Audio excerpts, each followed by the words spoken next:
Every week, the Payne family cuts straight to the real financial story. The one question, Bob, everyone's asking is, are we in an artificial intelligence bubble? You've been through boom and bust. What do you think? No hype, no myths.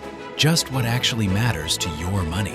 Does feel very similar to what we experienced in the 90s. Where are we, though? Are we in 1995, 1997, 1999? Listen to the Pain Points of Wealth on the Red Apple Podcast Network. Listen, all you New Yorkers.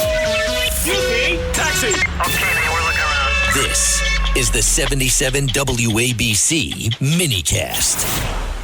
Anthony D'Esposito, great congressman. He'll run again up against Gillum for a third time. That's guaranteed. But right now he is the Inspector General for President Trump's Labor Department, and he was one of the Trump sycophants at the Kennedy Center last night, hoping and praying that to get a picture with Trump would see him. I don't know. At the Melania premiere. Why did you go to that? Let's be honest for a second. Why were you at the Melania premiere last night, Anthony? Be honest. You have any idea how good the popcorn was at that place? Yeah. It's a gorgeous place. So hold on. What was I doing there? You're going to tell me, Sid. So I actually said this last night to our favorite Patriot from Staten Island, and I said, "Where's Sid?" And he said, "Sid." He said he probably is claiming that he directed the film. Are you crazy? No, that was Brett Ratner. Scott LeBedo was there. That was a great picture. I said about 2 years ago I would have had FOMO because I see you and LeBedo and, Erin Milan and Stella Escobedo, all my friends there all dressed up. But, now that I've gotten to the point in my relationship with the president that I have, which you are partly responsible for, I don't need to show up in a movie hoping that he smiles or throws me a thumbs up to get a picture in the background, if you know what I'm saying. I hear you. Listen, I think that last night was, people were there to support the president and, of course, the first lady. And honestly, I think the film was a little bit of a chick flick. I'm going to say that. But it did give an inside look at the first lady, and it made her, I think it really humanized her. It showed her that she had a great personality, that she's got the ability to laugh and tell jokes. Yeah.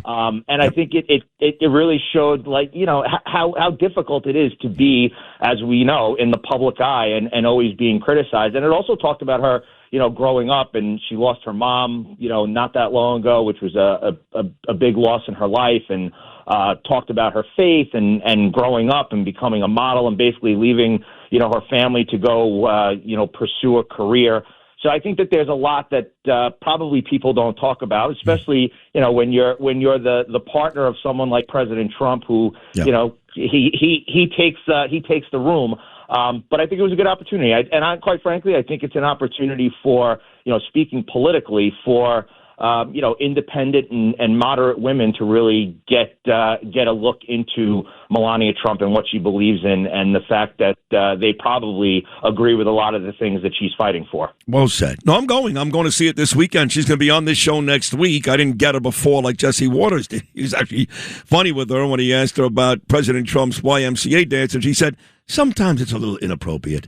But I'm going to go see the movie. I am interested. I do love her. She's glamorous and lovely and brilliant, and I love President Trump. So don't get me wrong. I'm going to go, but I'm going to go to Brooklyn, like Knapp Street, 10 minutes from my house, not 5 hours to Washington, D.C. But I'm glad you enjoyed the film. So tell me, Anthony, what do you do these days as the general inspector for the Labor Department? Because most of the time you've been on this show, I've asked you about Congress, obviously. And there's going to come a time in the very near future where I'm going to ask you about Congress again because you're going to win. But what do your days look like right now? So right now we're actually planning a trip. On Monday we're headed to Minneapolis, Minnesota. I'm meeting with the U.S. Attorney for Minnesota to talk about the work that my agents are doing on the ground there. That's a big deal. That's a big deal, Anthony.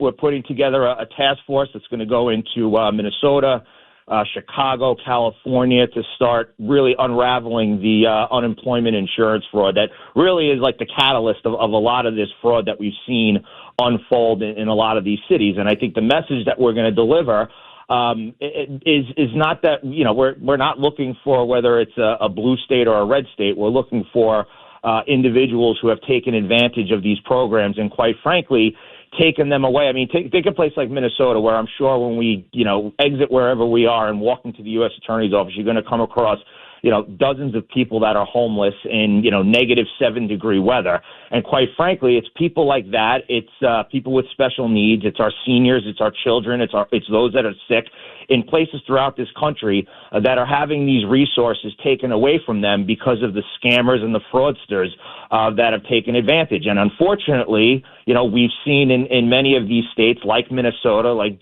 Governor Walz, they've allowed it to happen. And I think the fact is that this agency here over the last 4 years, I think that there was a lot of agents that wanted to pursue certain investigations, but were told, well, that's not really what we're looking for. And we're going to turn that around, and we're going to make sure that these agents have the resources that they need.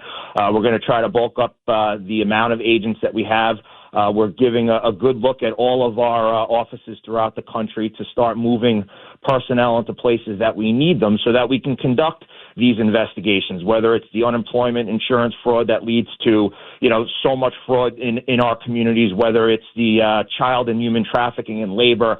There's great cases going on. I mean, I checked in with agents that we have in South Florida and the work that they're doing, dismantling gangs, especially those that are, working at the ports and disrupting our imports and exports coming in and out of this country, whether it's utilizing them to traffic drugs or humans. The work that they're doing is excellent, and I think that it's my job to go out there and to start talking about the great work that they're doing. And I think for a long time, this, at least, agency, they've focused a lot on data and auditing, which is super important. But we're going to turn this around to a 90% enforcement unit and then utilize the data to start putting bad people behind bars. Love it. And I don't think any of that, quite frankly, is political. I think that's what we should be rooting for as Americans. Absolutely. No, I'm glad you're not going there to deal with Renee Good, God rest her soul, or Preddy. You're going to deal with the fraud issue. I was talking to a good friend of mine yesterday, and for people who aren't really paying attention, because what's happened in Minnesota is, which, trust me, Tim Walz is very happy about. We were talking about the fraud 3 weeks ago, and he was being exposed as the buffoon, corrupt governor that he is. And all that went away. I keep saying, I know it sounds really harsh, but people die, and some of these Democrats don't care because it takes the focus off of what they've done wrong. I really believe they don't care. Maybe Walz does. I don't think he does. Okay, but regardless, it's not just Minnesota, okay? New York is the reason why President Trump froze all those billions to Kathy Hochul. California, Illinois, Colorado, Minnesota, as you know, Anthony D'Esposito, is just the tip of the iceberg. This fraud problem is a huge problem in just about, if not every, blue state in this country, and it's costing us billions and billions of dollars. Not only is it costing billions and billions of dollars, but it's also costing us lives. And that's the scary part. When we have resources that are going to total scammers and fraudsters, people who perhaps came here illegally, and it's taken away from the people that actually need it, the elderly, again, those with special needs, children. I mean, look what happened with all of those. We've at this point made somewhat of a joke about the Leering Center in Minnesota, but that's real life. That's dollars that have been taken away from American children to learn and to expose themselves to quality education. That's been taken away and been completely blown by like you said, people like Governor Walz, who they want to cry and complain about the what's happening in their cities, but they're the ones that have created it. And I think Tom Homan did a great job yesterday morning trying to calm down and cool the temperature. But I think he was very direct. And when he said that a lot of the things that we're dealing with, especially when it comes to this fraud, it happened because the last administration, and this isn't about politics, this is factual, that there was, close to 15 million people that came into this country illegally. And what did they do? They capitalized on the resources of hardworking Americans. I mean, like you said, look at New York, where the budget, I think last year, it was close to $5.5 billion went towards illegal migrants. And then you look around, places in New York where schools are crumbling. I mean, even places, wealthy communities, like on Long Island, where schools are crumbling in these neighborhoods. But yet there's $5 billion to go towards illegal migrants. It's absolutely insane. And the scary part is that many of those communities, unfortunately, continue to vote for the people who put them in these really crappy situations. Morons. Just morons. Every week, the Payne family cuts straight to the real financial story. The one question, Bob, everyone's asking is, are we in an artificial intelligence bubble? You've been through boom and bust. What do you think? No hype, no myths. Just what actually matters to your money. Does feel very similar to what we experienced in the 90s. Where are we, though? Are we in 1995, 1997, 1999? Listen to the Pain Points of Wealth on the Red Apple Podcast Network.